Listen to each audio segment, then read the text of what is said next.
sudah lewat beberapa ya kita. Sebelumnya selamat datang untuk pemateri kita pada malam hari ini, Kak Aulia Mutiara Putri. Terima kasih sudah meluangkan waktunya untuk memberikan tips-tips menulis esai ya tentunya kepada para calon penerima beasiswa ini yang memang sedang memperjuangkan pembuatan esai. Kemudian tak lupa juga selamat datang juga untuk founder kita, Kak Karno.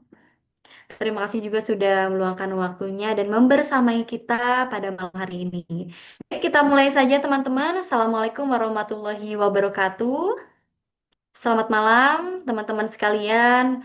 Selamat malam Kak Aulia dan Kak Karno. Pada kesempatan kali ini merupakan webinar atau kelas esai ya, sesi ketiga. Karena di beberapa waktu lalu kita sudah mengadakan webinar satu itu grand openingnya Lentera, dan yang kedua kemarin beberapa waktu lalu, beberapa minggu yang lalu itu kita melaksanakan kelas esai juga. Dan kebetulan ada beberapa dari para calon penerima beasiswa LPDP ini yang baru join dan masih membutuhkan ilmu-ilmu dan pengalaman-pengalaman dari para awardee LPDP. Dan tentunya saya juga menyeleksi para narasumber yang memang cocok nih buat memberikan materinya ke para calon penerima beasiswa LPDP, tentunya di Lentera. Dan kemudian kami menentukan Kak Aulia untuk menjadi narasumber kita karena kami percaya Kak Aulia expert di bidang penulisan, dan Kak Aulia juga sudah seringnya menjadi narasumber pada webinar-webinar tentunya tentang LPDP. Oke, yang pertama Kak Karno membersamai kita pada malam hari ini. Mungkin teman-teman yang baru bergabung dalam Tela.id, Kak Karno merupakan mahasiswa Magister Ilmu Politik di Universitas Indonesia dan juga menjabat sebagai foundernya dari Lentera.id. Kemudian Kak Aulia Mutiara Putri sekarang sedang eh, ingin menyelesaikan studinya di Universitas Negeri Yogyakarta dengan jurusan Magister Pendidikan Sejarah. Kita doakan sama-sama semoga Kak Aulia di semester ini bisa dengan baik, disegerakan sidangnya, dan juga tentunya Allah mudahkan selalu ya. Jadi di sini Kak Aulia nantinya belajar sama-sama. Jadi kita diskusi santai aja, dan nanti waktu Aulia yang kami berikan sekitar 15 sampai 20 menit. Dipersilakan Kak Aulia, silakan untuk memaparkan materinya. Eh, maaf banget teman-teman, maaf banget. Untuk yang pertama, kita ada sambutan dulu dari foundernya Lentera ya. Dipersilakan untuk Kak Karno untuk memberikan sambutan dan reminder beberapa materi yang ingin disampaikan. Dipersilakan. Baik, baik. Terima kasih, Kak Dina. Bismillahirrahmanirrahim. Assalamualaikum warahmatullahi wabarakatuh. Waalaikumsalam Selamat warahmatullahi malam, teman-teman semua. Eh, Waalaikumsalam warahmatullahi ya, wabarakatuh. Selamat pertama malam. terima kasih Kak Aulia telah berkenan untuk menjadi pemateri ya malam hari ini di forum atau di komunitas yang kami bangun. Ya, jadi eh, karena teman-teman juga ada beberapa yang baru bergabung, jadi tadi Kak Dina juga sudah sampaikan bahwa webinar ini adalah webinar ketiga dan beberapa dua kali webinar kami telah laksanakan, dan sebenarnya di dua kali itu juga kami sudah memberikan gambaran sedikit nih kira-kira bagaimana pendaftaran LPDP dan apa-apa yang perlu disiapkan. Akan tetapi karena melihat antusias teman-teman yang baru bergabung di grup, kemudian masih kira-kira membutuhkan informasi-informasi itu, maka diinisiasilah malam ini untuk kembali berdiskusi teman-teman, dan juga pada akhirnya ya kita mendapatkan pemateri yang sangat luar biasa. Kita doakan semoga segera selesai kuliahnya, Kak. Amin. Nah, teman-teman sekalian, kembali kami sampaikan bahwa di Lentera Foundation ini kami berencana setidaknya membantu teman-teman dalam persiapan pendaftaran di beasiswa LPDP tahap 1 tahun 2026. Nah, sebagai informasi, biasanya pembukaan pendaftaran itu dilakukan setiap awal tahun atau di bulan satu. eh, Kalau biasanya itu di minggu kedua mulai pendaftaran. Nah, teman-teman sekalian, sebelum kita sampai pada status award di LPDP atau dinyatakan lulus sebagai award di LPDP, langkah kecil yang harus kita selesaikan di awal adalah pembuatan akun LPDP itu sendiri. Makanya kenapa saya tanya di grup sudah berapa banyak yang buat akun, dan ternyata itu masih banyak sekali yang memang belum punya akun. Nah, oleh karena itu, kembali kami mengingatkan bahwa hal-hal kecil ini memang akan memberikan dampak yang besar. Nah, teman-teman, kalau misalnya sudah selesai di pembuatan akunnya, maka sudah bisa kita mulai memikirkan hal apa lagi nih yang harus kita siapkan. Nah, oleh karena itu, selepas Zoom ini harapannya teman-teman sudah bisa punya akun, kemudian kita bicara lagi yang lain. Kemudian yang kedua, hal yang paling penting juga adalah teman-teman harus mulai menulis esai.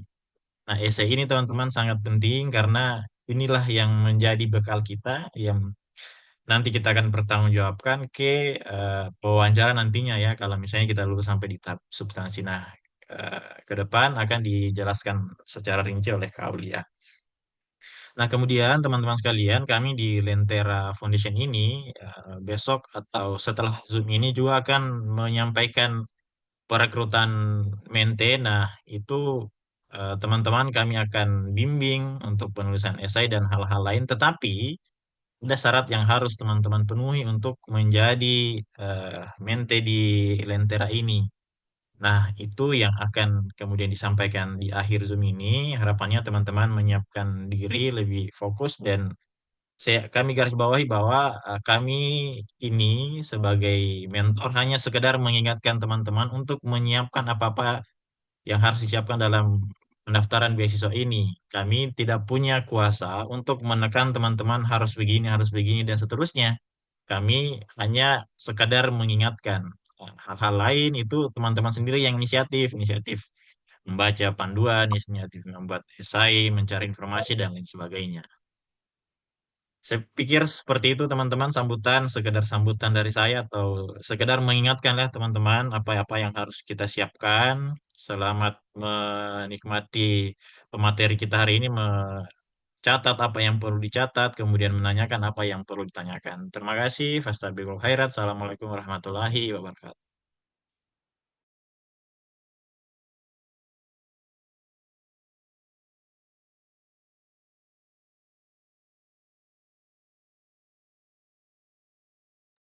Halo Kak Dina. Oke, sekarang kita masuk ke materi ya. Dipersilakan untuk Kak Aulia untuk memaparkan materinya. Kita berikan waktu 15 sampai 20 menit ya Kak ya. Dipersilakan Kak.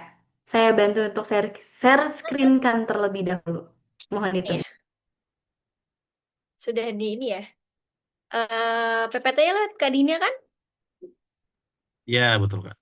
Kak Dina yang share.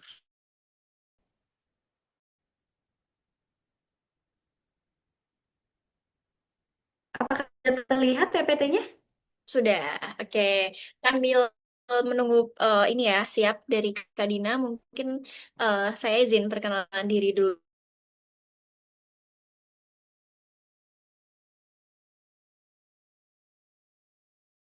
Sebelumnya, selamat malam. Selamat sih teman-teman semuanya yang sudah hadir di ini tim founder, co-founder dari Lentera ID ya, Lentera Foundation yang sudah bersedia untuk menyediakan platform mengobrol ya. Anggap saja kita mau ngobrol share. Ada Kak Dina yang sudah mengizinkan saya untuk sharing dengan teman-teman gitu ya. Perkenalkan, nama saya Aulia Mutiara Putri. Saya merupakan awardee beasiswa LPDP tahun 2023 di batch 2. Jadi di November tahun 2023. Alhamdulillah teman-teman, saya senang banget bisa bergabung sama teman-teman karena saya bisa apa ya, dejavu ya, seperti dejavu atau eh, throwback gitu ya, throwback di momen ketika saya sedang gencar-gencarnya mencari informasi terkait LPDP, esai dan sebagainya gitu. Jadi anggap saja ini sebagai langkah awal teman-teman untuk mencapai anak tangga dari mimpi tersebut gitu ya. Amin. Gitu. Teman-teman, ini sebelumnya saya mau tanya nih, rata-rata ini dari daerah mana aja? Boleh boleh ini di komen di kolom komentar nih rata-rata dari daerah mana aja nih yang bergabung atau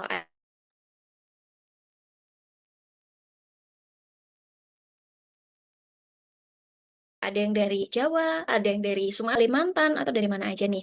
Boleh, luar biasa, Surabaya, Solo, deket nih sama Jogja ya. Banjarmasin, Palu, Masya Allah, banyak sekali yang dari Sulawesi. Luar biasa, Aceh, yang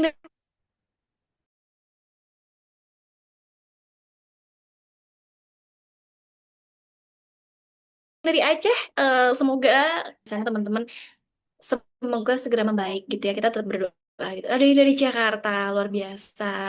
Amin. Iya. Oke, langsung aja ya teman-teman karena kita menyingkat waktu biar nanti sharing-sharingnya itu uh, banyak waktunya. Kita akan bahas. Wah, luar biasa dari Mamuju. Keren, keren teman-teman semangatnya malam hari ini ya. Kita mulai nih, kita langsung mulai aja ya. Nanti untuk sharing-sharingnya kalian bisa drop di ini ya, nanti di sesi tanya jawab gitu.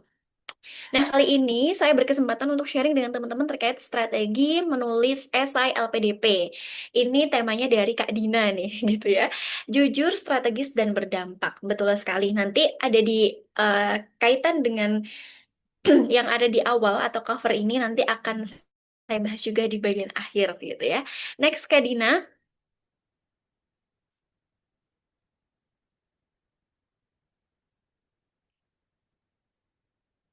Oke. Kak Dina boleh tolong di next sinyalnya ya mungkin ya. Sudah terlihat kalau sudah di next. Belum, belum Kak, masih di cover. Sebentar. Ini sudah? Sudah, sudah. Ya, Siap. teman-teman, tadi seperti yang dibahas oleh Kak Karno ya, terkait dengan persiapan daftar LPDP itu memang sedikit tricky. Sedikit tricky, teman-teman. Jadi, kita tuh memang harus dituntut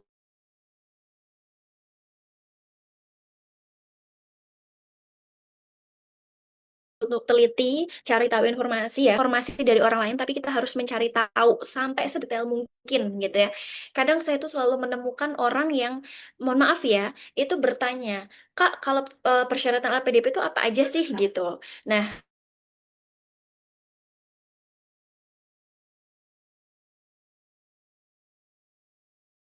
kalau saya tipikal ada orang tanya seperti itu, nanti kalau ada pertanyaan silahkan tanya. Saya seperti itu. Kadang kalau dijelasin satu-satu, waktunya habis gitu ya. Jadi teman-teman itu harus benar-benar mencari informasi, dibaca bukletnya selengkap mungkin gitu ya. Jangan sampai calon Uwerdi misinformasi atau males gitu ya. Nah, ini kesalahan umum pendaftar, teman-teman. Jadi, ini topiknya tentang esai ya. Jadi, yang pertama, itu ada kesalahan umum para pendaftar. Nah, satu, menulis terlalu umum atau klise, ingin membangun Indonesia, gitu kan.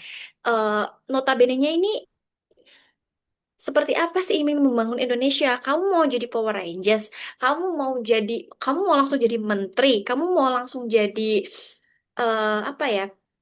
Terlalu ini ya, bukan bukan apa ya, kadang kita tuh boleh bermimpi tapi mimpinya harus realistis gitu. Kebanyakan orang itu terlalu klise ya, ingin membangun Indonesia, membangunnya seperti apa gitu loh, membangunnya seperti apa.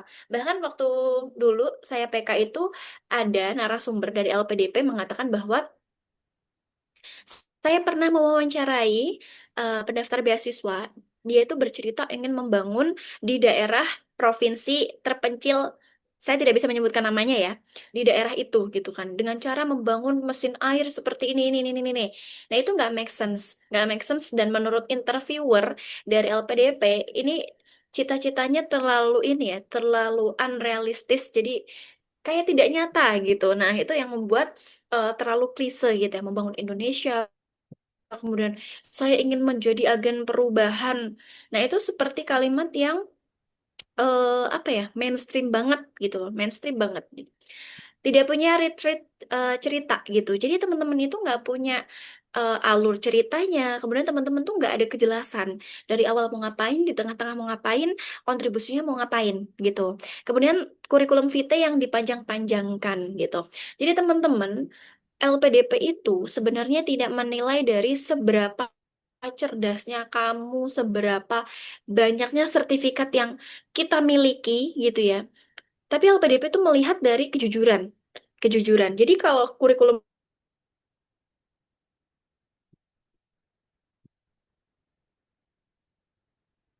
vitae-nya apa adanya, ya udah tulis apa adanya. Jangan dipanjang-panjangin atau dibuat-buat gitu. Misal nih, Kak, aku nggak pernah menang lomba di CV, aku tulis apa? Ya nggak apa-apa, nggak pernah. Tapi kamu pernah ikut apa, kegiatan apa gitu, nggak apa-apa. Nah,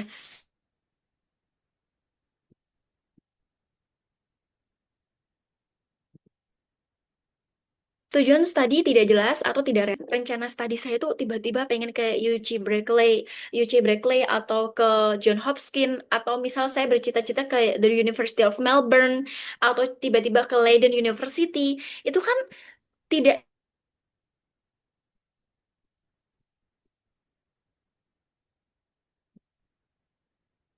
jelas atau tidak realistis ya. Itu yang kemudian kalau tidak jelasnya seperti ini. Misal nih di esai teman-teman tuh pengen ke UNY. Misal pengen ke dalam negeri ya. Saya menuliskan UNY gitu. Tapi di esai teman-teman itu tidak menjelaskan apa alasan teman-teman itu kalau membandingkan dengan UGM, membandingkan dengan UI, Unair, atau misal membandingkan dengan univ-univ yang lain seperti itu. Nah itu tidak jelas ya. Jadi teman-teman nanti harus memperjelas. Nanti saya sepil esai saya. Kebetulan ini spesial banget teman-teman. Jadi saya belum pernah menyepil esai ini untuk stranger atau orang-orang yang baru saya kenal. Itu belum pernah. Bahkan waktu itu ada orang yang meminta tidak saya kasih gitu ya. Ini eh, teman-teman alhamdulillah apa ya berkesempatan saya bisa apa ya leluasa atau rela gitu kasihnya gitu. Kemudian tidak menunjukkan dampak hanya cerita penderitaan. Kadang misal nih LPDP kan membuka banyak jalur ya. Ada salah satunya afirmasi. Afirmasi itu kan ada 3T, afirmasi daerah, dan prasejahtera. Misal teman-teman pendaftar dari prasejahtera atau 3T, terus kemudian teman-teman itu hanya bercerita tentang penderitaan. Penderitaan daerah saya tertinggal, gini, gini, gini, gini. Saya adalah anak dari eh, tiga bersaudara, kemudian dari ekonomi yang serba pas-pasan, gini, gini, gini, gini, gini. Apa ya teman-teman itu LPDP menilainya jadi kayak aduh jangan jual kesedihan nah gitu loh sebenarnya boleh bercerita seperti itu tapi harus dikemas gitu ya harus dikemas dengan bahasa yang baik agar pembaca reviewer esai kita itu interest gitu loh jadi tertarik gitu oh anak ini bisa bangkit nih dari keterpurukannya anak ini bisa punya resilience nih nah gitu jadi kayak kita misal punya penderitaan, tapi eh, pembaca dari LPDP itu menilai kita, oh ini anak punya daya juang nih, latar belakangnya seperti ini, ternyata dia punya daya juang seperti itu. Kenapa esai itu sangat penting? Jadi yang pertama, bahan utama penilaian mengenal kepribadian dan motivasi. Gini teman-teman, eh, ada dua tipikal pendaftar beasiswa LPDP. Yang pertama, dia itu orang yang bersungguh-sungguh dari administrasi sampai ke tahap akhir substansi. Ada ya, tipikal yang kedua, ini tipikal yang dia itu tidak serius di administrasi. Jadi kayak bikin esai, yang penting 2000 kata, yang penting CV-ku selesai, yang penting aku daftar. Itu jangan jadi tipikal yang kedua ya teman-teman. Karena apa? Karena nanti CV atau kurikulum vitae sama esai itu nanti akan diklarifikasi di substansi gitu. Jadi sebisa mungkin tipe-tipe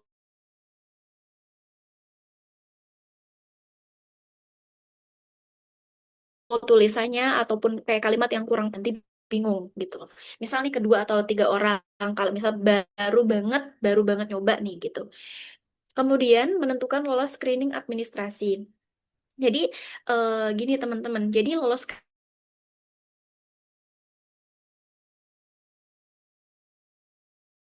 screening administrasi itu apa? Jadi itu adalah non afirmasi itu biasanya wajib TOEFL dengan skor sekian. Kalau reguler itu 500 ya, 500 untuk magister, kalau doktoral itu 530. Kalau IELTS biasanya tergantung dari tujuan negaranya masing-masing. Ada yang bandnya 6,0 atau 6,5 atau ada yang bandnya harus 7 gitu ya. Teman-teman itu harus mempersiapkan, kemudian CV dan sebagainya ya. Kelemahan, kelebihan itu harus teman-teman siapkan dari sekarang, karena nanti biar ketika perjalanan waktu itu bisa dijadikan untuk profit. Nah, kemudian cara terbaik menunjukkan fit antara diri dan program studi. Jadi teman-teman itu fit fit itu pas ya, kayak kayak kalimat kita beli baju nih, oh fit to body, fit ke ini, nah gitu. Jadi itu adalah mencocokkan antara diri kalian dengan program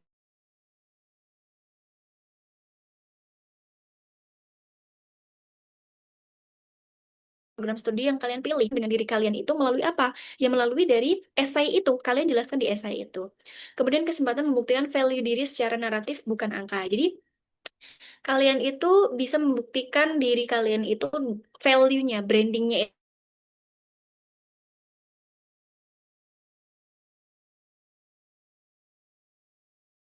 itu dengan narasi esai tersebut. Jadi atau pertanyaan-pertanyaan yang biasanya ditanyain dari interviewer, datangnya tuh ya dari situ, dari esai yang sudah kita buat seperti itu. Kak Dina minta tolong lanjut.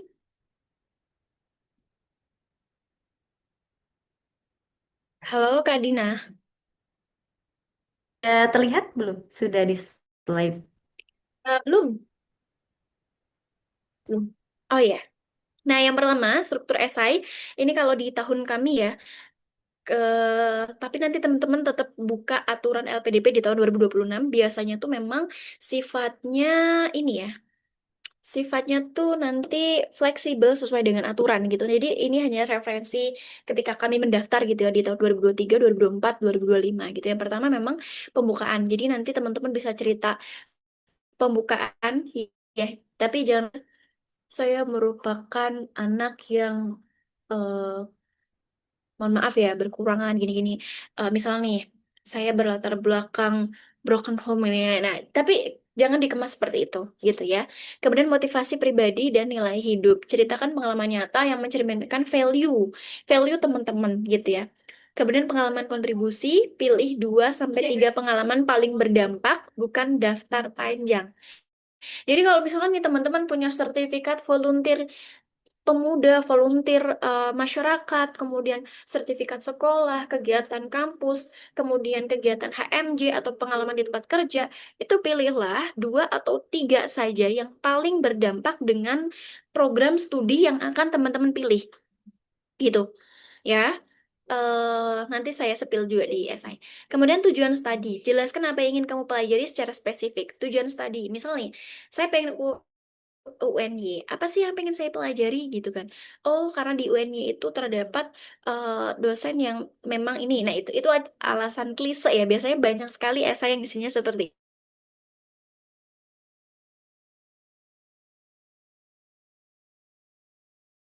itu. Nah, tapi teman-teman interest dengan judul penelitian ya. Misal Kak Dina nih ke UGM, di web itu ada apa sih atau lab school-nya itu sangat karena lab school-nya memadai atau kemudian labs yang mendukung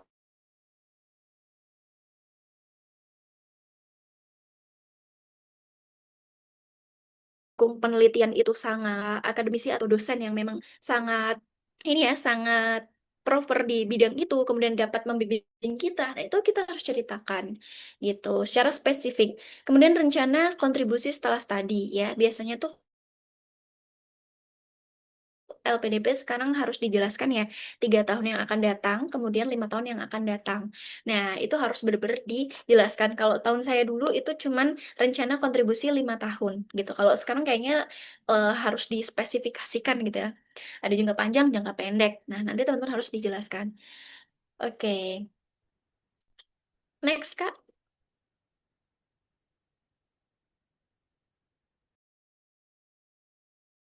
Sudah terlihat? Belum. Oke, Nah, bentar ya. kita spill. Sudah. Saya spill esai saya di tahun 2023 ya. Mohon maaf kalau misal esainya sedikit kayak ini ya, kayak ketinggalan mungkin. Tapi ya ini esai saya gitu ya. Jadi saya waktu itu sempat bingung ya. Jujur, waktu itu saya jujur, ini saya tidak tahu istilah praktisi dan akademisi itu ternyata beda. Makanya saya menulis praktisi akademisi. Tetapi tidak apa-apa, LPDP itu benar-benar melihat orang yang jujur. Kayak kalau nggak tahu ya udah nggak tahu gitu. Tapi nggak apa-apa, jujur. Nah ini apa ya, terkenal seperti template, tapi ini saya mendapat profil dari kakak-kakak Wardi waktu itu. Nih, bagian pertama, esai yang sangat menentukan adalah hook. Ini adalah kalimat pembuka yang reviewer langsung like, gitu kan. Jadi kayak hooknya tuh apa sih? Oh, kamu siapa? Gitu loh. Hooknya nih, kamu siapa? Latar belakangmu apa? Gitu. Nah, di sini saya perkenalkan nama saya, Aulia Mutiara Putri, alumni Pendidikan Sejarah Universitas Muhammadiyah Metro. Nah, cukup gitu. Saya tidak waktu itu kebetulan saya kan di batch pertama itu gagal. Batch pertama itu saya sempat share tentang saya merupakan lulusan ini bercerita kayak lulusan misal nih saya mendapatkan penghargaan ini. Nah, itu ternyata setelah batch kedua ini saya cut. Tapi tergantung ya, tergantung dari kenyamanan teman-teman mau menulis yang seperti apa. Nah, ini punya saya, nanti bisa ini ya teman-teman, bisa jadikan referensi teman-teman, tapi nanti tetap fleksibel dengan aturan terbaru, tetap dipantau. Kalau saya dulu belum ada kewajib apa ya, mayoritas tem yang ini ya, menjadi prioritas gitu. Kalau tahun saya, tapi waktu itu saya sudah sepil-sepil tentang teknologi gitu, walaupun cuman dalam pembelajaran. Nah ini saya langsung bercerita background saya itu apa gitu. Menjadi seorang guru sejarah di tengah arus globalisasi dan modernisasi menjadi tantangan sekaligus harapan untuk menghadirkan pembelajaran sejarah yang bermakna bagi peserta didik. Saya bercerita, hooknya adalah saya ini Aulia, kemudian alumni dari jurusan ini, kemudian saat ini menjadi tenaga pendidik di sini. Nah, oh gitu. Oh, berarti ini latar belakangnya guru. Nah, seperti itu. Nah, kemudian saya bercerita nih berkaitan dengan pendidikan sejarah, pembelajaran sejarah, karena saya backgroundnya keguruan ya teman-teman. Nah, kemudian saya bercerita masalah-masalah yang ada di sekolah itu apa aja, gitu. Saya bercerita di sini nih. Tuh, saya bercerita di bagian hal tentu layak menjadi perhatian bersama. Nah, di sini ya. Terus kemudian saya cerita perkenalan personal yang relevan dan tidak berlebihan. Nih, saya ini ya teman-teman, saya bercerita tentang diri saya itu cukup saya Aulia, guru sejarah, kemudian bla bla bla bla bla. Terus saya ceritakan tentang permasalahan. Cukup gitu.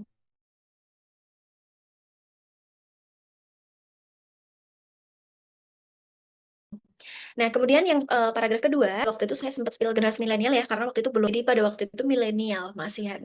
Nah, ini saya mengangkat datanya dari data Badan Pusat Statistik. Teman-teman nanti kalau mengangkat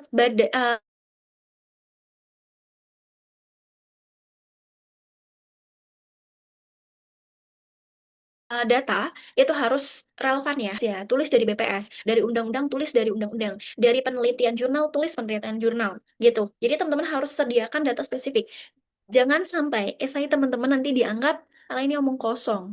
Ala ini cuman asumsi pendaftar beasiswa aja nulis seperti ini. Nah, seperti itu. Kalian harus benar-benar menyiapkan datanya gitu.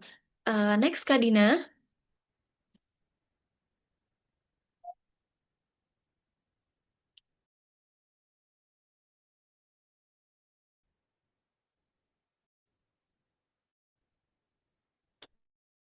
Apakah sudah terlihat, Kak Aulia?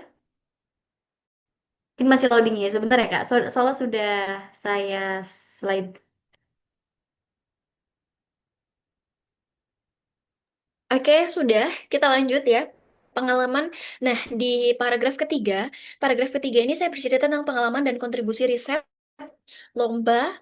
Nah, ini pilih dua atau tiga ya. Ini yang pertama, teman-teman. Saya tadi setelah mengangkat pembelajaran tentang sejarah, kemudian isu-isu yang ada pada waktu itu. Nah, ini saya bercerita tentang pengalaman saya sebagai volunteer, gitu teman-teman ya, berkaitan dengan program studi yang saya dalami seperti itu. Jadi, saya waktu itu pernah berkesempatan untuk menjadi bagian dari tim ahli cagar budaya yang ada di daerah Provinsi Lampung. Karena saya asli di Lampung ya, teman-teman. Nah, ini saya bercerita.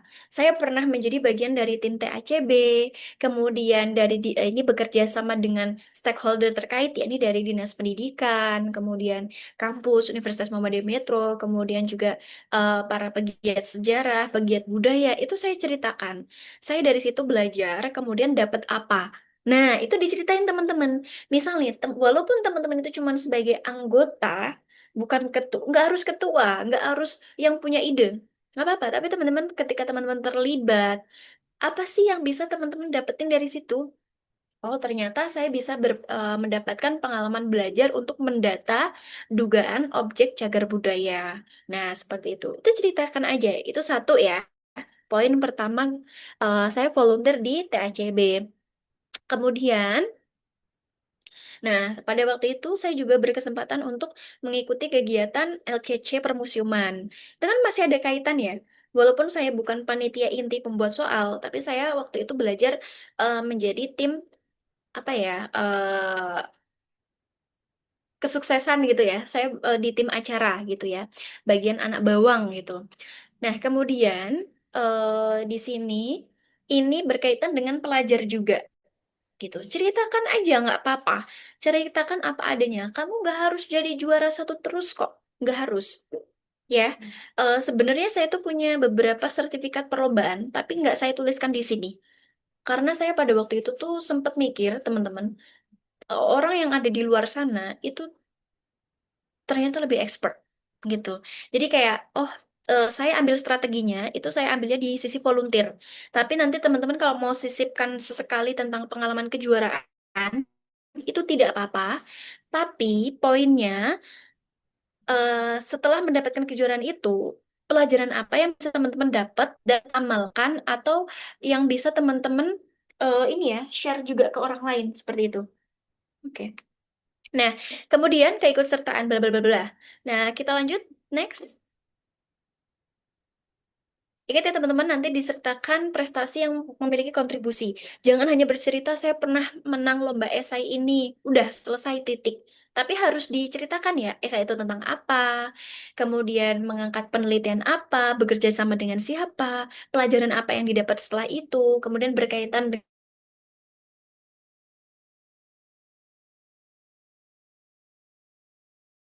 dengan permasalahan yang ada saat itu juga gitu. Next. Next, Mbak Dina. Udah tak next, udah kelihatan belum? Oh, iya. Sudah, sudah. Oke.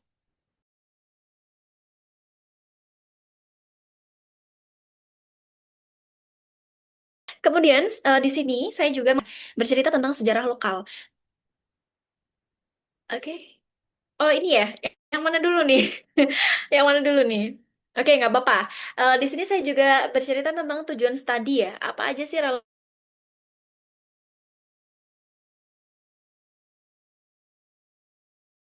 relevansinya gitu ya teman-teman ya. Jadi saya bagi kemudian untuk memperluas kajian penelitian tentang sejarah lokal, pengembangan media. Nih, saya angkat teknologi walaupun kecil-kecilan gitu ya pada waktu itu.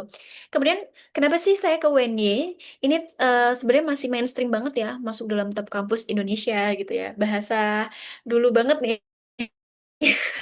Nanti teman-teman silahkan dikaji buat kalimat lain gitu ya, biar lebih greget gitu. Salah satu program studi unggulan UNY Magister Pendidikan Sejarah. Nah, ini saya ngangkat kurikulum. Jadi jangan hanya bercerita tentang kebaikan kampus yang mendapatkan top ranking aja, tapi teman-teman juga harus menjelaskan kenapa sih kampus itu kok bisa mendapatkan top ranking, ada apa aja sih. Nah, gitu. Jadi waktu itu saya menceritakan tentang yang pertama ada ini ya, kurikulumnya, kurikulum unggulan. Jadi di Indonesia itu ternyata ada beberapa kampus yang memiliki kurikulum unggulan di bidang sejarah. Salah satunya di UNY gitu. Cukup ceritakan salah satunya aja yang menjadi kampus tujuan. Ingat ya teman-teman, jangan membandingkan satu kampus ke kampus lain. Secara ini ya, secara sembarangan gitu.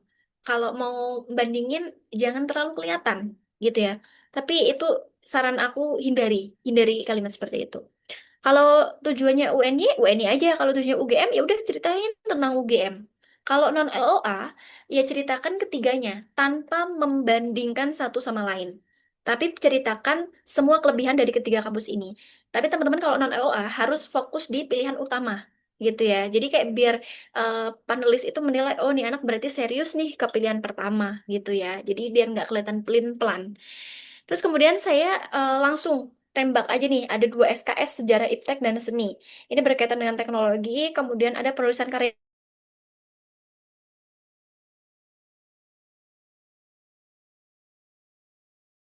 ilmiah. Kenapa saya tulis penulisan karya ilmiah? Saya pengen ke UNY karena apa? Karena di UNY itu punya mata kuliah ini loh yang harus kan memang lulusannya itu harus minimal Sinta 2 untuk bisa mendapatkan ijazah. Nah,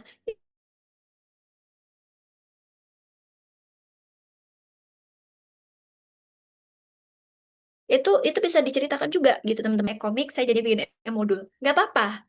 Yang penting teman-teman itu nanti ini aja ketika sudah menjadi awardee nanti ceritakan aja kendalanya di beasiswa gitu ya. Oh, di waktu itu saya mau bikin e-komik gitu ya tentang ini kolonisis intinya tentang keturunan Indo-Eropa di Lampung seperti itu. Nah, kemudian ceritakan dosen siapa yang mau dituju. Nih, ada model VCT, kemudian keahlian dosen tersebut expertnya di bidang apa. Ya, seperti itu. Next. Oke, sebentar Kak.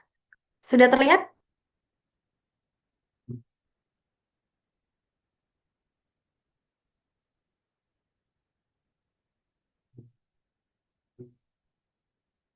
Oke, nah, jadi teman-teman, tadi kan setelah saya bercerita tentang permasalahan dan sebagainya, kemudian tujuan studi, dan di sini saya menarik kesimpulan ya, berbekal pengalaman, keterampilan yang saya peroleh dari sini. Jadi nanti teman-teman sudah harus pemetakan, ke teman-teman tuh mau ngapain gitu loh. Setelah lulus dari UN itu mau ngapain gitu ya. Walaupun nanti misal setelah menjalani itu banyak dinamika ya, dinamika kehidupan gitu ya. Nah, nggak apa-apa, yang penting tulis aja niatnya. Dijelasin aja gitu ya. Nah, ini saya waktu itu pengen jadi akademisi ya, pengen jadi dosen. Dosen di kampus gitu. Walaupun nanti tidak tahu ya teman-teman di dinamika kehidupannya seperti apa, yang penting kita tetap bercita-cita. Kita tuliskan di sini. Nah, dosennya itu yang seperti apa? Kan dosen itu ada tridharma, tridharma perguruan tinggi ya. Ada akademisi mengajar, kemudian pengabdian masyarakat, dan yang ketiga itu adalah penelitian. Nah, seperti itu. Nah, teman-teman juga ceritakan rencananya seperti apa. Misalnya dalam 3 tahun, teman-teman pengen jadi dosen yang mengamalkan tridharma perguruan tinggi mulai dari mengajar. Ya, seperti itu. Kemudian nanti teman-teman untuk rencana selanjutnya adalah melakukan penelitian.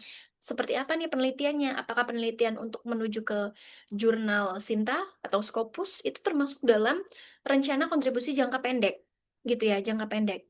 Kemudian misal nih pengabdian masyarakat, contohnya mau kalau saya sejarah ya, misal mau bentuk komunitas sejarah, walking tour misal, itu nggak apa-apa, sesederhana mungkin nggak apa-apa teman-teman, asalkan realistis gitu ya. Percuma kita punya ide yang wah aku pengen jadi yang paling wah di depan LPDP. Enggak kayak gitu. LPDP tidak butuh seperti itu. Gitu ya teman-teman. Intinya LPDP butuh yang real-real aja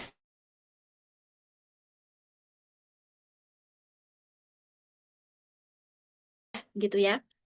Terus kemudian setelah itu teman-teman mau pengabdian di kampus mana. Kemudian setelah itu melanjutkan dan menjadi guru besar di 10 tahun yang akan datang. Kemudian fokus ke penelitian ini, interest di penelitian ini.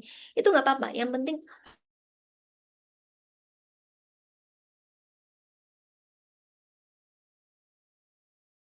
realistis gitu. Dan sekarang itu kayak engineering dan manufacture. Manufacture atau M-nya saya lupa, mohon maaf nanti bisa di make sure di persyaratan ya. Pokoknya fokus di STEM. Walaupun misal nih teman-teman dari lulusan non STEM S1-nya, tapi nanti bisa ini ya, teman-teman fleksibel dikait-kait kaitan aja. Jadi misal dikaitin dengan juga dari sosum gitu ya. Ngelihat S3 sekarang juga kayaknya waduh kalau STEM gitu agak ini ya teman-teman tapi nggak apa-apa insya Allah bisa. Yang penting kita berusaha seperti itu. Next.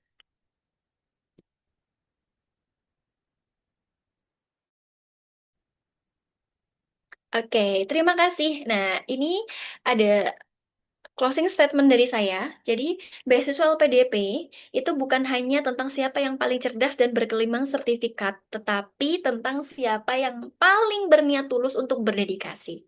Itu dari saya, teman-teman ya. Sekian dan terima kasih. Ini saya tulis karena apa? Karena saya banyak sekali menemukan cuitan yang seperti ini. Aku punya sertifikat juara ini itu. Tapi kenapa LPDP tidak meloloskanku? Nah, itulah jawabannya. Sebenarnya jawabannya ada di pertanyaan itu sendiri, gitu ya. Kadang orang tuh terlalu bangga dengan pencapaiannya sehingga over confidence. Ingat teman-teman, mau sepinter apapun kita, usahakan jangan over confidence, gitu ya. Yang penting apa LPDP? LPDP mencari orang yang berdedikasi dan berniat tulus. Walaupun kamu punya banyak sertifikat, tapi kalau kamu nggak punya niat tulus, percuma. Karena kita berkuliah menggunakan uang pajak. Sekian terima kasih dari saya. Assalamualaikum warahmatullahi wabarakatuh. Saya kembalikan ke Waalaikumsalam warahmatullahi wabarakatuh. Waalaikumsalam. Luar biasa sekali ya pemaparan materi terkait kiat-kiat pembuatan penulisan esai untuk LPDP, tentunya untuk batch 1 tahun 2026 mendatang ya.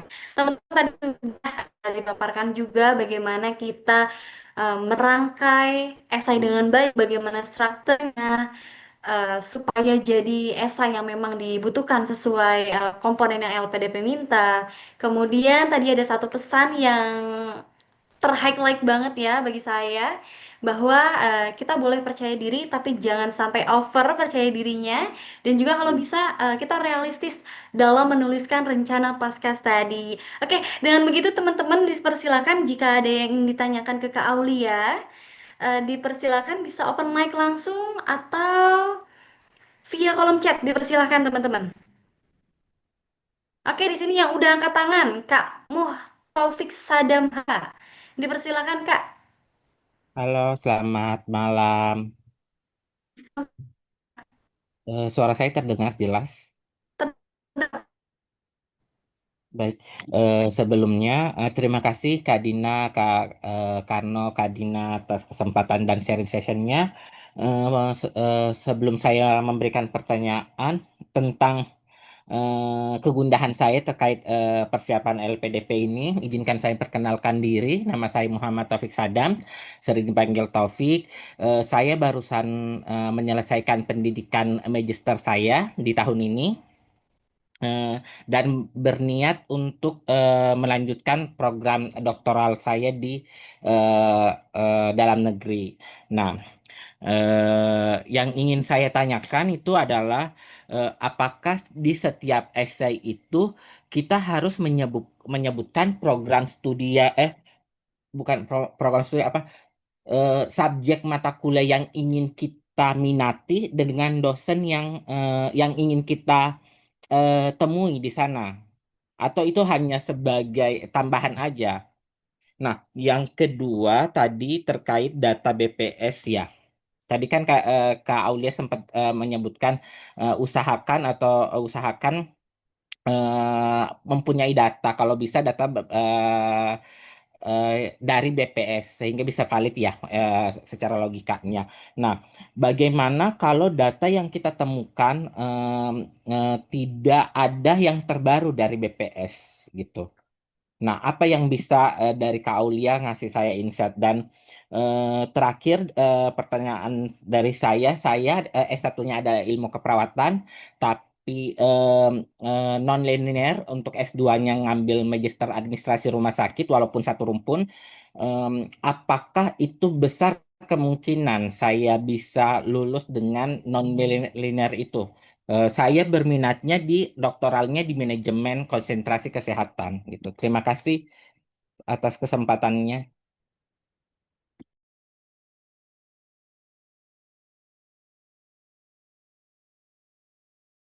Saya sudah merangkum beberapa pertanyaan Kak Aulia dari Kak Taufik. Yang pertama, haruskah kita menuliskan subjek terkait mata kuliah yang nantinya akan kita dapatkan di universitas dan program studi tujuan, dan juga apakah wajib kita eh, menuliskan, memaparkan juga terkait calon SPV ya, atau calon pembimbing nantinya di universitas tujuan.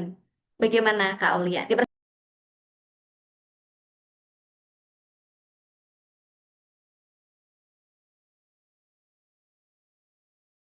Mau lanjut doktoral, di pertanyaan pertama itu menurut saya karena ini mau lanjut doktoral itu kan pasti berkaitan dengan promotor ya, promotor, kopromotor. Nah, kalau saran saya sih karena itu di esai ya Kak Taufik mungkin bisa di sepil,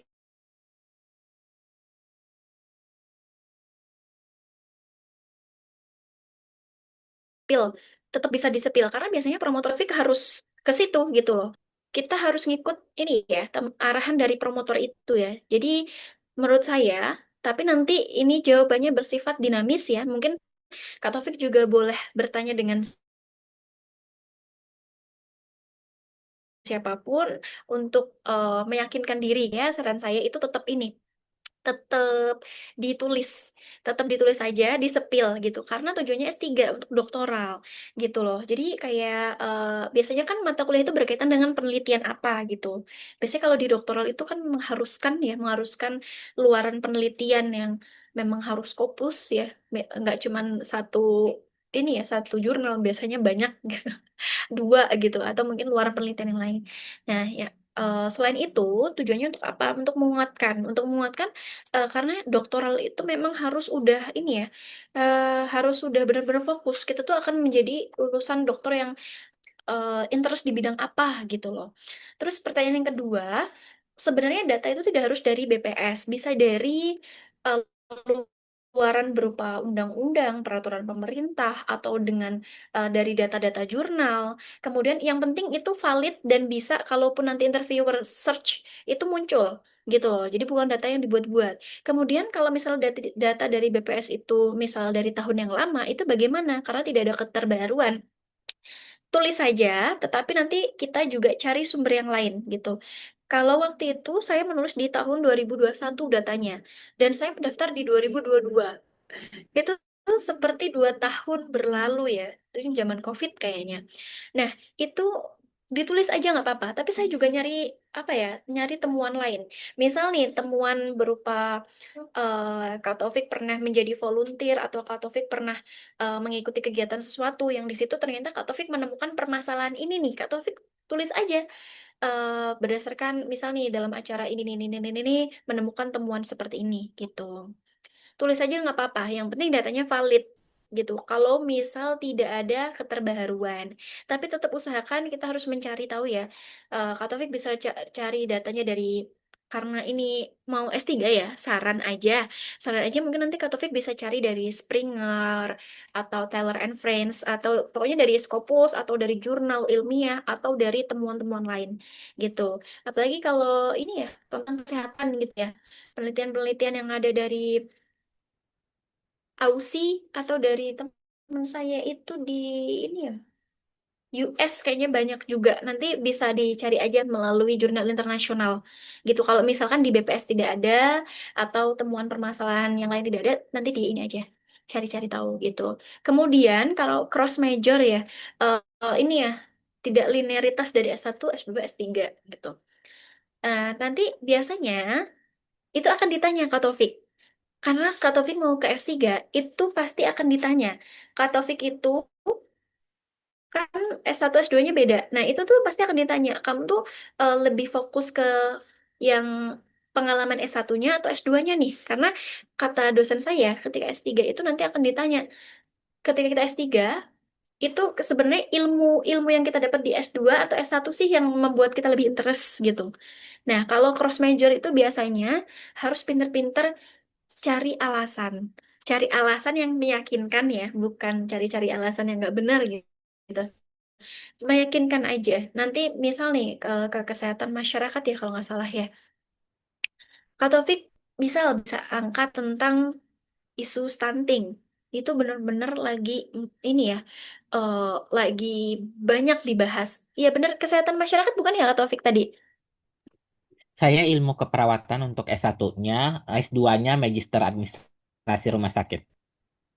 Jadi lebih ke S3-nya mau arah apa? manajemen. Doktoral manajemen, tapi kayaknya doktoral manajemen bukan rumpun kesehatan ya.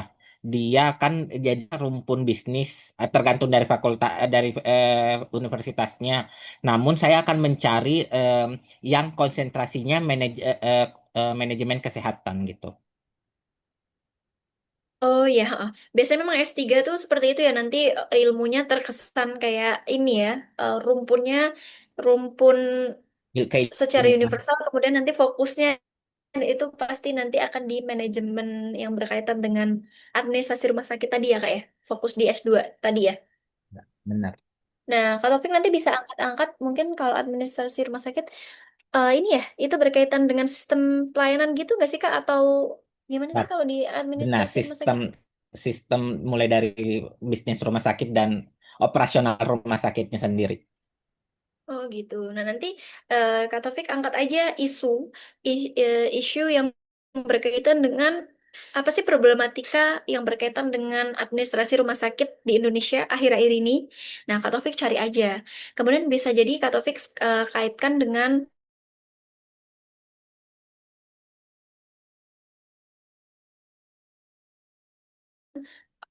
yang Kak Taufik temukan. Kalau cross major itu sebenarnya saya punya temen, dia kuliah di kemarin itu di Australia, di Queensland atau ya.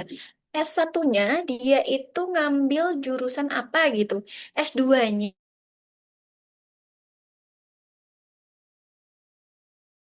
dia ngambil manajemen bisnis. Udah lolos. Tapi beliau pakai jalur kewirausahaan gitu.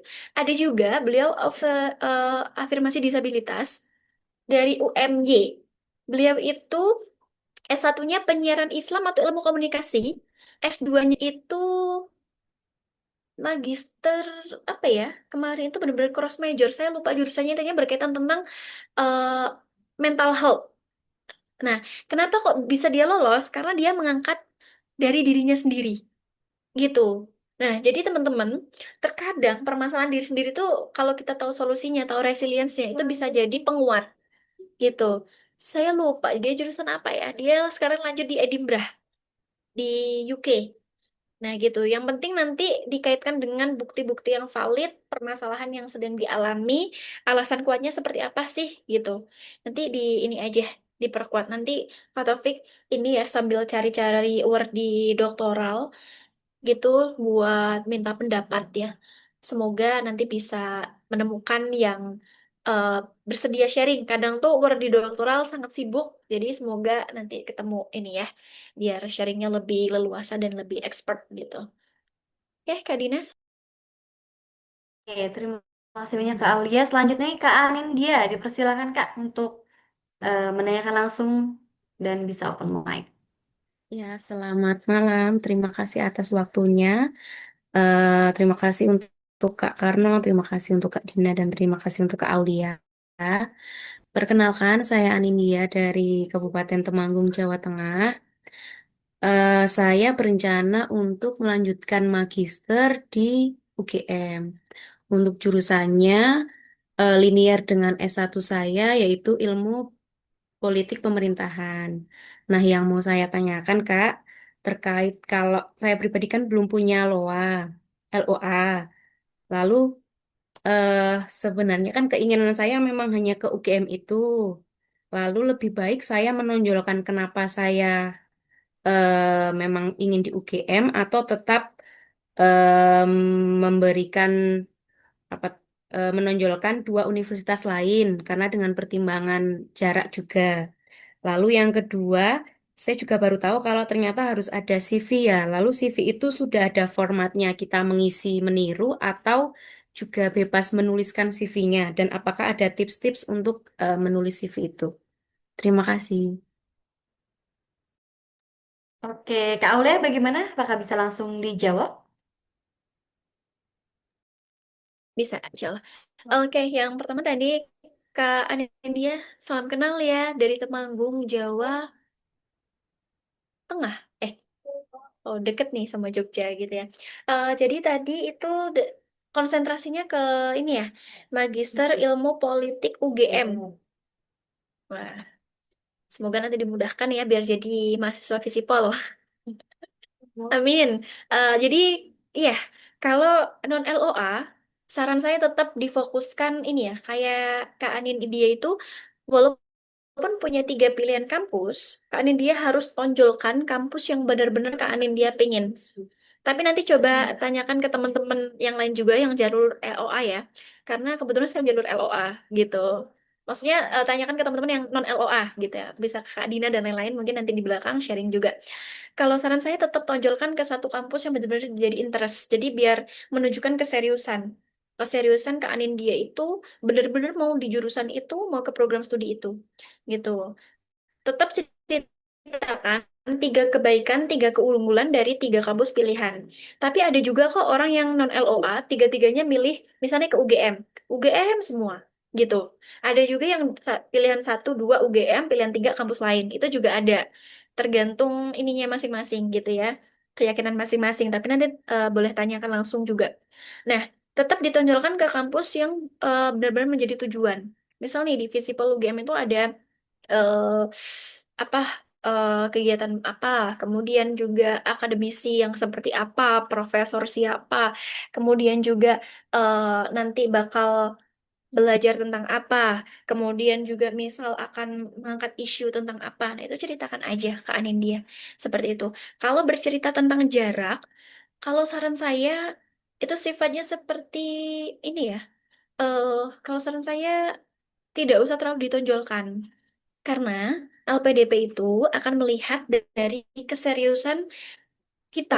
Sebentar ya. Contoh, eh, misal nih, LPDP itu nggak akan peduli mau kamu mau kita jaraknya 1 kilo dari kampus itu, 2 kilo atau 100 kilo. Nah, justru LPDP itu akan melihat keseriusan kita. Misal nih, ah, aku pengen ini nih, aku pengen di Jogja aja karena jaraknya dekat dari rumah. Kalau saran saya tidak usah ditonjolkan di esai, Mbak. Takutnya nanti itu jadi bumerang dari psikolog gitu loh. Nanti takutnya ditanya, lah, kamu kenapa kok pengen jarak deket? Biasanya kan orang akan menjawab karena orang tua saya gini gini gini gini. Gini." Tapi LPDP itu kadang itu hanya pertanyaan ini ya, seperti jebakan gitu loh. Jadi kayak soal bertanya tapi padahal ingin melihat resilience kita gitu loh. Misal ada kendala jarak, oh berarti kita harus punya solutifnya tuh seperti apa sih gitu. Misal karena orang tua mungkin pengen ini ya, pengen anaknya deket gitu. Tapi menurut saya itu eh, karena sekarang pesaingnya lebih ketat ya, itu tidak usah ditulis di esai.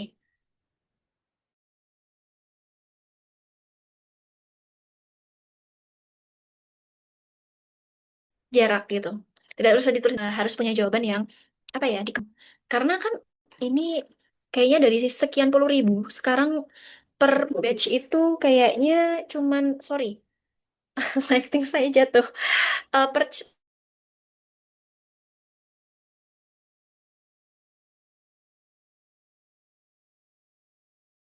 per batch itu biasanya cuma di alasan-alasan yang bersifat pribadi. Saran saya di hold dulu, disimpan dulu. Kita cari alasan yang akademis tapi realistis. Seperti itu. Gitu ya. Gimana Kak Anin? Siap, Kak. Terima kasih. Untuk yang CV-nya juga ya, Kak.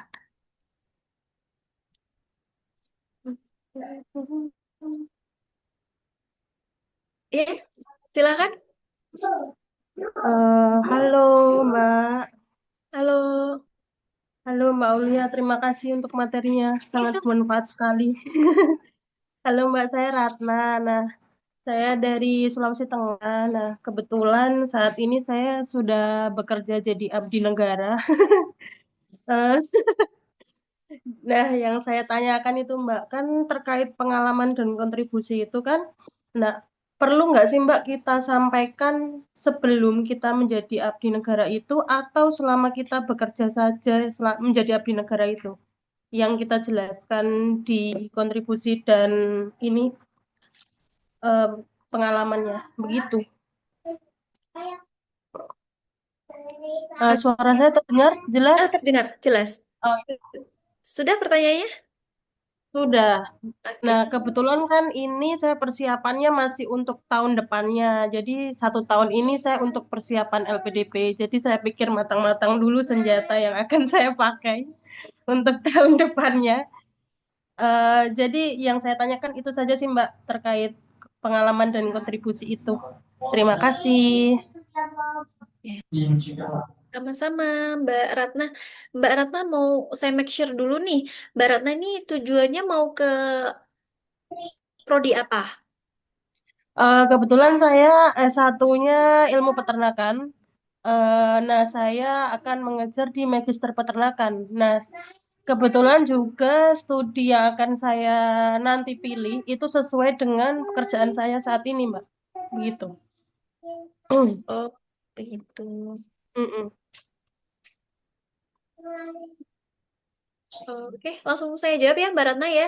Eh, kalau menurut saya ya, kalau menurut saya itu Mbak Ratna ceritakan tentang ini di pekerja. Jadi karena Mbak Ratna itu ASN ya, aparatur sipil negara itu apalagi jalurnya juga saya lihat passing grade-nya sangat tinggi juga. Seperti passing grade reguler sama PTUD kalau CPNS, PNS TNI Polri. Jadi Mm-mm. kalau menurut itu ini diceritakan aja rencana kontribusinya itu nanti yang berkaitan dengan pekerjaan Mbak Ratna. Karena apa? Karena setelah Mbak Ratna studi, itu Mbak Ratna itu mau nggak mau kan memang kembali ke instansi Mbak Ratna. Nah, seperti itu. Jadi, rencana kontribusi itu dikaitkan dengan pekerjaan Mbak Ratna yang sedang dijalankan, kemudian apa saja yang temuan Mbak Ratna selama bekerja, kemudian yang membuat Mbak Ratna memutuskan untuk harus melanjutkan di magister peternakan gitu. Ada keilmuan apa atau ada keahlian seperti apa yang memang harus Mbak Ratna pelajari di bidang itu. Mbak Ratna ceritakan aja di pekerjaan. Karena kalau misal sudah menjadi ASN, itu kan kalau mau bercerita tentang S1, sepertinya ini ya, Kurang sedikit relevan ya. kejauhan gitu. Iya, sedikit kejauhan Mbak Ratna. Jadi menurut Hmm. aku di pekerjaan aja yang diceritakan gitu. Nah, gitu. Oke, Mbak. Menjawab sih, menjawab. Karena memang persiapan saya masih agak lama, jadi pelan-pelan saya sambil bekerja, sambil persiapan ini. Terima Iya, Mbak kasih, Mbak Ratna. Aulia. Iya, sama-sama. Sambil jangan lupa minta ini ya, Mbak ya. Apa sih? Rekomendasi dari instansi ya? Atau Iya, dari iya, pejabat eselon. Itu biasanya yang iya, betul. Itu itu yang kamu susah, Mbak. kayak Itu yang susah biasanya, Mbak. oke. Kalau ASN seperti itu dari eselon dari ini harus itu. Betul sekali, Keren Mbak. banget. Semangat Mbak Ratna. Ya, terima kasih, Mbak Aulia. Semoga bisa menyusul, Mbak. Iya, sama-sama. Amin, amin ya Allah. Amin. Oke, ini Mbak Dina kemana nih? Langsung lanjut aja ya, Mbak Dina kemana ini? Ya, ya langsung ke Kak Vera. Kak Vera silakan. Oh, oh gitu. Saya Eh, ya, Kak Karna ini lanjut aja Mbak Vera, silahkan. suaranya sudah terdengar belum ya Kak Ulfi ya? Udah ya. Oke.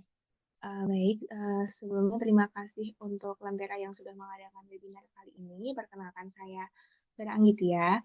Saat ini saya sudah bekerja sebenarnya di sektor swasta Aulia dan dari eh, username dan saat ini saya berencana untuk melanjutkan studi di MBA di ITB. Nah, saya sebelumnya itu berkuliah S1 di jurusan Teknik Industri. Dan tadi kan kalau dari yang sebelumnya, karena ASN, kontribusinya mungkin disambungkan dengan pekerjaan begitu ya. Nah, kalau saya yang di sektor swasta ini, gimana ya Kak caranya biar, eh, gimana ya, cara menentukan kontribusi kita untuk apa yang akan kita lakukan setelah LPDP ini gitu. Karena saya sedikit bingung untuk menentukan kontribusi apa yang akan saya berikan. Terima kasih sebelumnya, Kak.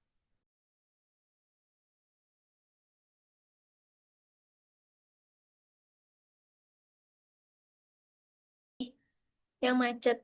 Tadi mohon maaf program studi apa Mbak S1-nya? Teknik industri, Kak. Oh, teknik industri.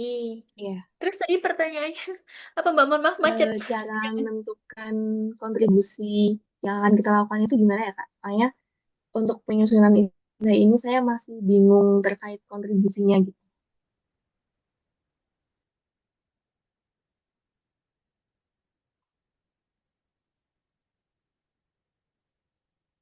Halo, apakah suara saya terdengar? Dengar Kak Aulia.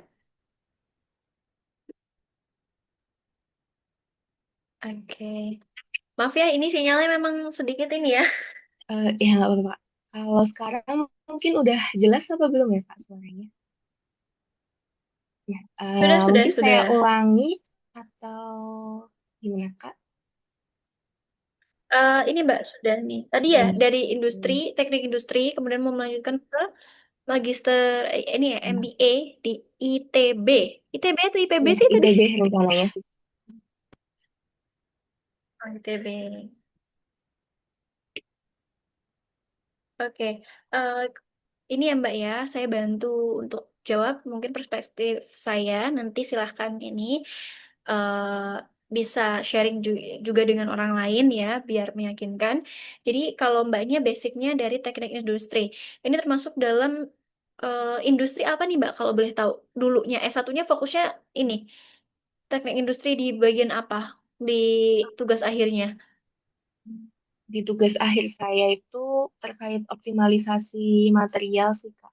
Terkait material biomaterial gitu. Cuman untuk saat ini kan saya udah bekerja. Nah, di kerjaan saya ini tuh sebenarnya lebih ke manajemen sistemnya atau lebih ke strategis perusahaan gitu. Jadi menurut saya mungkin lebih relevan kalau saya lanjutnya itu ke yang MBA gitu.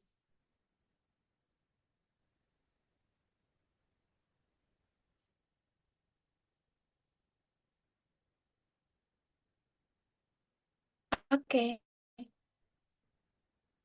Oke, jadi Mbak ini ya, kalau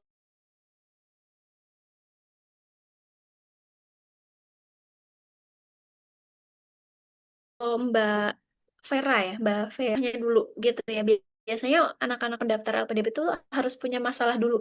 Berangkat bawa masalah, kemudian kuliah itu nanti tujuannya cari solusi masalah, tapi sebenarnya kita udah punya rencana ini ya untuk lebih mematangkan diri kita gitu. Nah, yang pertama kalau Mbak pengen ke MBA, Mbak lihat strategi dari manajemen yang Mbak kerjakan saat ini gitu loh. Mbak Mbak punya permasalahan apa? Sebenarnya kalau mau diangkat semua juga bisa. Misal nih, kalau di perkuliahan Mbak kaitin dengan pekerjaan Mbak yang sekarang gitu ya. Pekerjaan Mbak yang sekarang mau lanjut ke MBA karena memang di pekerjaan ini tuh menemukan beberapa ini ya, beberapa problem atau beberapa interest untuk harus benar-benar diteliti, harus benar-benar didalami seperti itu.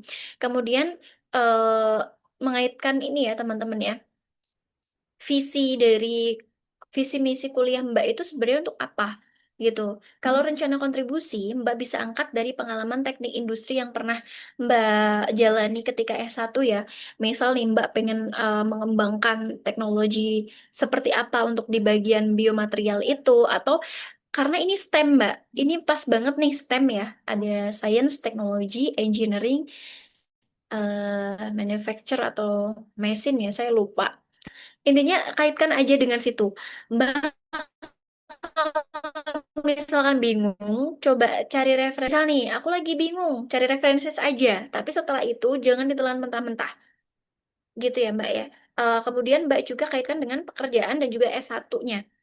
S1-nya bisa jadi dari pengalaman volunteer yang saya ceritakan di awal, kemudian atau juga pengalaman-pengalaman yang lain gitu ya. Pengalaman profesional misal di bidang manajemen sistem atau dalam merancang, mengevaluasi atau pernah eh, eh, Mbak pernah ada di bagian sumber daya di pekerjaan Mbak itu atau pernah pernah ini ya atau Mbak pengen pengen melanjutkan di MBA itu karena ada mata kuliah strategi tertentu untuk memecahkan masalah atau untuk bisnis analyze atau untuk sebagainya. Nanti juga bisa diikatkan dengan S1-nya seperti itu. Gitu ya, Mbak ya. Mungkin itu dari saya. Kalau misal nanti kurang atau gimana nanti bisa tanya di selanjutnya gitu ya, Mbak ya. Saya serahkan ke Mbak Dina. Karena ini waktunya juga mepet ya. Silakan Mbak Oke, Dina. baik. Ya, siap. Terima kasih banyak Kak Aulia atas semua jawaban-jawaban yang keren banget, yang benar-benar menjelaskan banget. Teman-teman, karena melihat waktu ya yang sudah semakin malam dan juga kebetulan Kak Aulianya akan bergeser ke agenda lain. Untuk teman-teman yang belum sempat untuk bertanya langsung ke Kak Aulia, nanti bisa langsung drop aja pertanyaannya di grup. Nanti kami bantu untuk forward atau nanti kami bantu forward ke Kak Alia atau nanti kami bantu untuk jawab langsung ya, saya dengan Kak Karno via grup. Dan berakhirlah kita pada sesi webinar pada malam hari ini. Sekali lagi terima kasih banyak Kak Aulia atas pemaparan materi yang sangat luar biasa. Saya meng-highlight tadi ya kata-kata dari slide terakhir yang Kak Aulia buat bahwa beasiswa LPDP bukan hanya tentang siapa yang paling bergelimang sertifikat, tapi tentang siapa yang paling berniat tulus untuk berdedikasi. Lagi tadi Kak Aulia juga menjelaskan LPDP tidak membutuhkan teman-teman yang terlalu wah ya, jangan terlalu confidence ya, bahwa LPDP hanya ingin melihat kalian benar-benar berkontribusi walaupun masih skala daerah di tempat tinggal kalian masing-masing gitu ya teman-teman ya. Mungkin sebelum kita mengakhiri agenda pada malam hari ini kita bisa untuk dokumentasi ya, foto bersama dulu. Aba-aba dan Kak Karno minta tolong Oke, oke. dibantu buat Baik, screenshot baik. kan? Oke, Ini dua oke. slide ya, Siap. slide. Hitungan tiga, satu, Slide. dua, tiga. Bentar. Oke, slide Oke, kedua, Kak. Slide kedua, slide kedua. oke. Pokoknya karena kita nggak tahu nih, kakak ada di slide berapa. Ya, ini ya, senyum aja, Kak.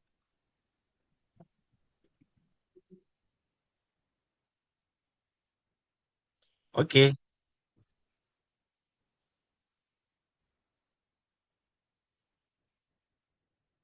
Ada gaya lain, Kak Dina? Oke, gaya L ya. L for Oke. LPDP dan for Lentera. Hmm, cocok, cocok. Eh,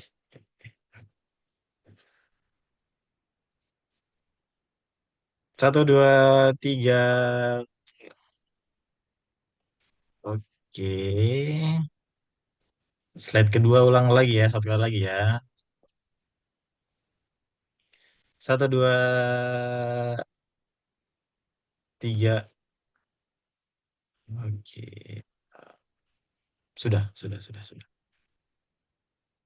Oke, siap. Terima kasih banyak Kak Karno. Dengan begitu, berakhirlah kita pada kegiatan pada malam hari ini. Sekali lagi, terima kasih teman-teman yang sudah bergabung pada kegiatan webinar sesi ketiga ini.